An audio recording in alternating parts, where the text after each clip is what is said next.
You got word that you were in rehab. Yeah. Right? Yeah. I mean, can we talk about that a little bit? No, we good. I'm gonna embrace it, you know what I'm saying? Because it helped me a lot. I won't even say it was tough at first. It was tough at first, but it ain't that tough because I really knew what I wanted. And I knew what was holding me back. Lil Durk's life behind bars is nothing like what most people imagine. It might be far worse. The rapper is currently in serious trouble, not just because of the charges he faces, but also due to the conditions at the Broward County Jail.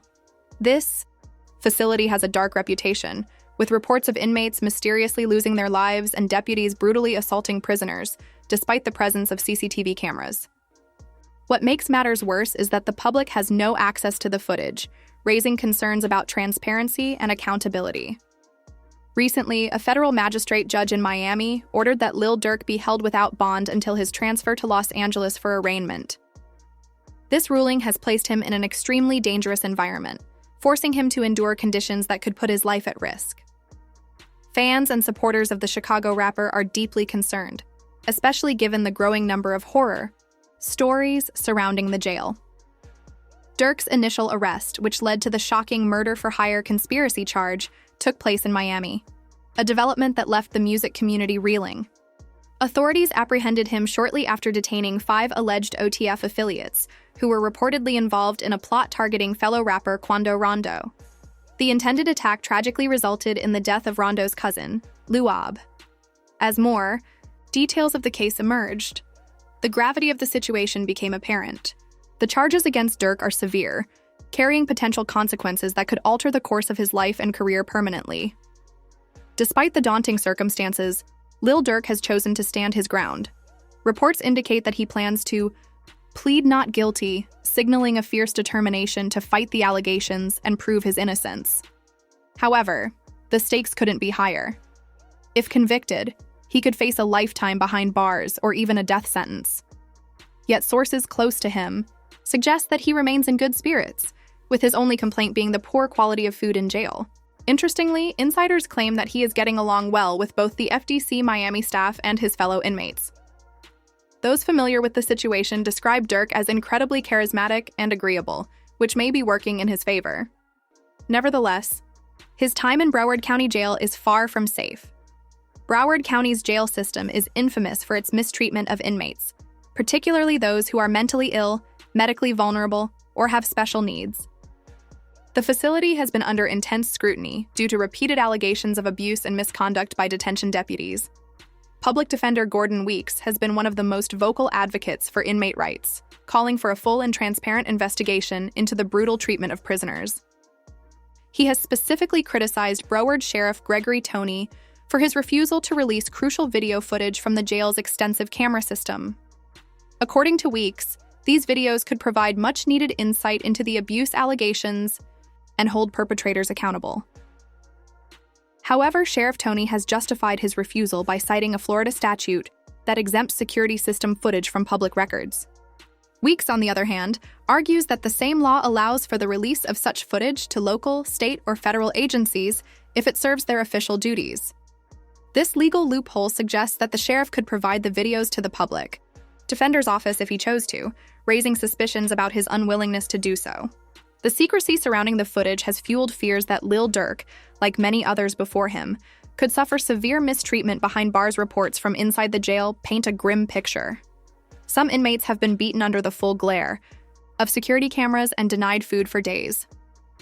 One particularly horrifying case involves Freddie Lee Jones, a 38-year-old black inmate who was allegedly assaulted by deputies while in solitary confinement. Jones, who had been arrested for a minor criminal mischief charge, reportedly went without food for 2 days before the incident. According to eyewitnesses, the attack was triggered when Jones splashed water outside his cell. In response, around 9 deputies stormed into his cell and began a brutal assault, punching, kicking, and beating him as he lay defenseless on the floor. The aftermath was nothing short of a horror scene. Blood stained his bedsheets and the walls of his cell. A witness, who had no prior relationship with Jones, was so appalled by the brutality that he reported the incident immediately. When Jones's lawyer visited him the following day, he found his client in a wheelchair, unable to sit up due to the pain. Jones had 2 black eyes, facial cuts, a chipped tooth, and a severely swollen foot. His sister, Nikki Jones, expressed outrage over the lack of notification and transparency from the Broward Sheriff's Office. Shockingly, the entire incident was captured on jail cameras, yet the footage remains hidden from public view. This is not an isolated case. Broward County Jail has a long history of unexplained inmate deaths and violent altercations. Another troubling case is that of Kevin Desire, a black man with a history of mental health issues, who died after a violent struggle with 6 detention deputies. Desire, who was experiencing a manic episode at the time, suddenly became unresponsive during the altercation. Despite the presence of video evidence, the public has been denied access to the footage, leaving many questions unanswered. The Broward medical examiner was unable to determine the exact cause of Desire's death, and no charges were ever filed against the deputies involved. This lack of accountability has only fueled further outrage, with Weeks continuing to demand the release of the video footage in pursuit of justice. Another deeply concerning case is that of Herbie Crussell, a white inmate who allegedly committed suicide while under jail supervision. Crussell, known for being a beggar and an addict, was housed in a facility meant to cater to inmates with mental health issues. His death remains shrouded in mystery, raising serious questions about the adequacy of care provided to vulnerable prisoners. Likewise, Joseph Williams, a 26-year-old inmate with a long-standing history of mental illness, died under suspicious circumstances after being arrested for an attempted purse snatching. His mother had repeatedly warned jail staff about his fragile mental state, but her pleas went unheard. Williams died shortly after she began advocating for his treatment.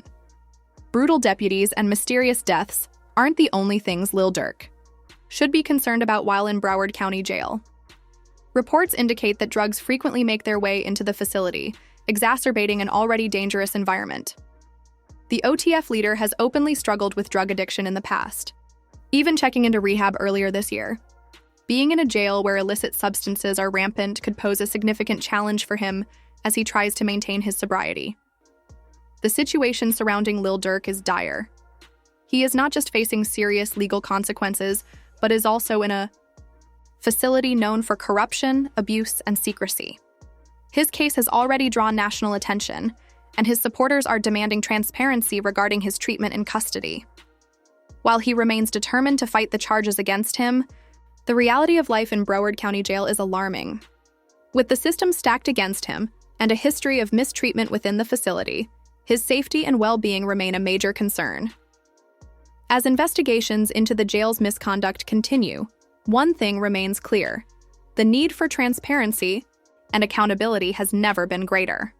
Whether Lil Durk will be able to make it through this ordeal unscathed remains to be seen, but for now, he finds himself trapped in a nightmare that could have life-altering consequences. You got word that you were in rehab, right? I mean, can we talk about that a little bit? No, we good. I want to embrace it, you know what I'm saying? Because it helped me a lot. I won't even say it was tough at first. It was tough at first, but it ain't that tough because I really knew what I wanted, and I knew what was holding me back. Jerky openly admitted his desire to overcome his addiction to Cine and Xanax, striving to become a better father and leader. Is that what it was?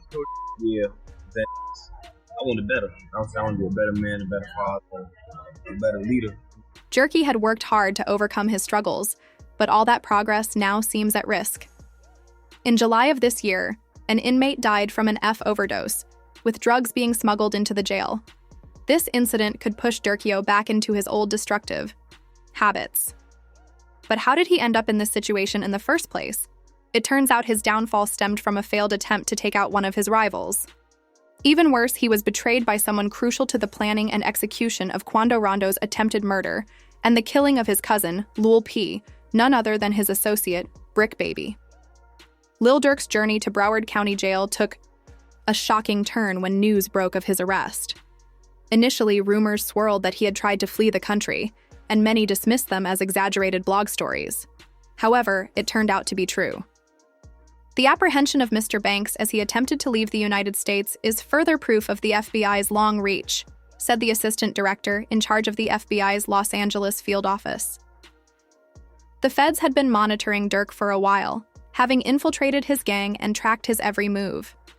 According to the indictment, U.S. Customs and Border Protection tipped off the FBI when Durk booked 2 one-way flights to Dubai and Switzerland on October 24th. These bookings immediately raised red flags, suggesting an attempt to escape legal consequences. Though he never boarded either flight, the situation escalated when the FBI discovered he had also arranged for a private jet to fly from Miami to Italy. This revelation added urgency to the investigation, prompting law enforcement to act quickly.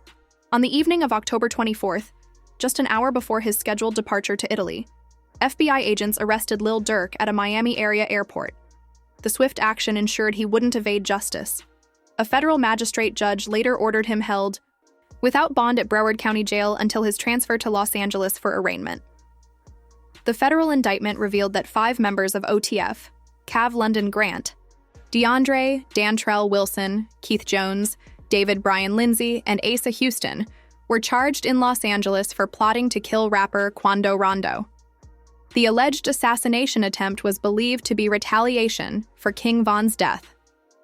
As authorities dug deeper into OTF's activities, they uncovered a network of communications and transactions that indicated a coordinated plan to eliminate Rondo.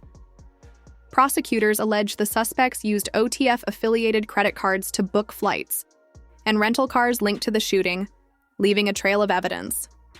Now they face serious charges, including murder for hire resulting in death and the use of a machine gun in a violent crime. On August 18, 2022, the plan to ambush Quando Rondo in Los Angeles was set into motion. Court records revealed chilling details of how far Durk's associates were willing to go for revenge. DeAndre Wilson, Keith Jones, David Lindsay, and Asa Houston traveled from Chicago to San Diego before driving to LA, allegedly using funds provided by Durk himself. To avoid direct links to him, they were instructed not to book flights under names associated with him. However, the feds uncovered messages from Durk's iCloud where he explicitly warned them about this. Despite his caution, the group still booked flights using a credit card linked to Durk and OTF.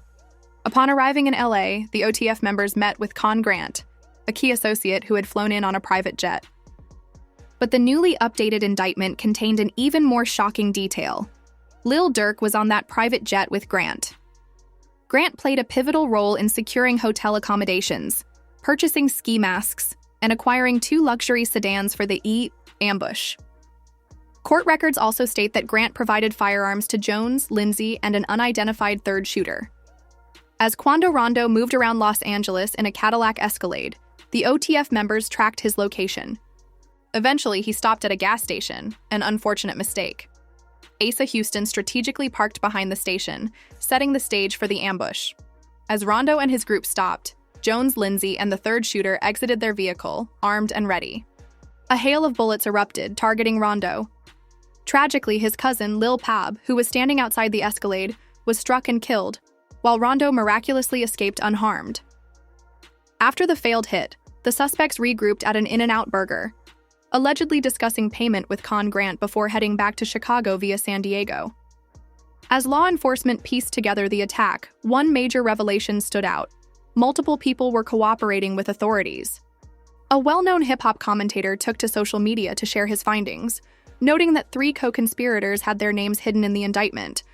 One of them was one of the shooters, another booked flights for the team, and the third tipped off OTF about Quando Rondo's location in LAA. Tweet from DJ Vlad further fuely. If you go in there and look at that report, number 4 is a local guy that was dropping Quando's locations.